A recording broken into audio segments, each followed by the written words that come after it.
ഇവിടെയുള്ള നമ്മളെ ഖത്തറിലെ ഹൗസ് ഗാർഡൻ നല്ല ആക്റ്റീവായിട്ട് ഇപ്പോഴും ഇരിക്കുന്നുണ്ട്.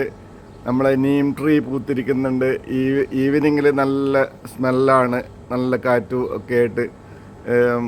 ഈ വേപ്പ് മരം നല്ല ഒരു കുളിരേകുന്ന കാറ്റ് കിട്ടുന്ന ഒരു മരമാണിത്.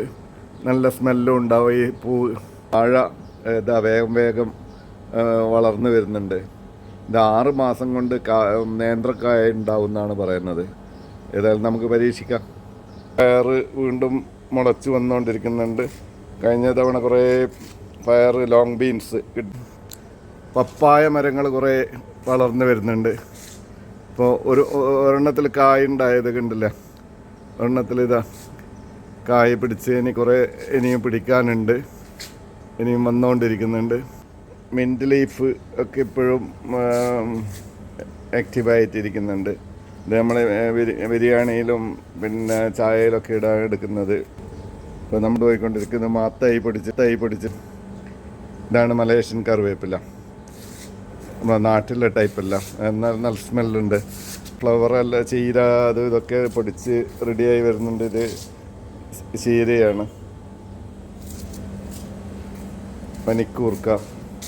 പിന്നെ നമ്മളിന്ന് പുതുതായിട്ട് നമ്മളെ നാട്ടിലെ ചെറുചേമ്പ് ഇത് ഒരു പരീക്ഷണത്തിന് നട്ടതായിരുന്നു. അപ്പോൾ ഇത് 4-5 ചെടികൾ റെഡിയായി വരുന്നുണ്ട്. ഇനി ഒരു 3 മാസം കഴിഞ്ഞ് കഴിഞ്ഞാൽ പൊരിച്ചെടുത്ത് ചേമ്പ് കറി വെക്കാം.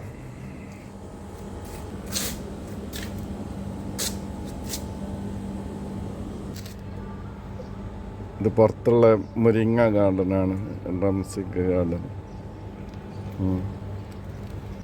ഡേറ്റ്സ് ഉണ്ടായി തുടങ്ങിയിട്ടുണ്ട്. ആ ഗ്രീൻ ലീഫ് ഇറച്ചിക്കറികളിൽ വെട്ടിയിട്ട് കഴിഞ്ഞാൽ നല്ല ഒരു സ്മെല്ലും നല്ല ഇതായിട്ട് ഉപയോഗിക്കുന്ന ഒരു ചെടിയാണ്. നമ്മളങ്ങനെ കണ്ടിട്ടില്ല, ആദ്യമായിട്ടാണ്. പിന്നെ നമ്മളെ പേരാമ്പ്രയിൽ നിന്ന് വന്ന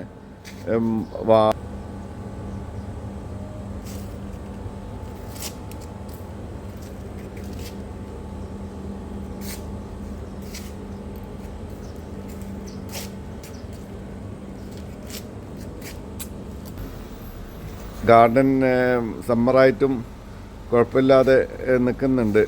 ഡെയിലി വെള്ളം കൊടുക്കുന്നുണ്ട്.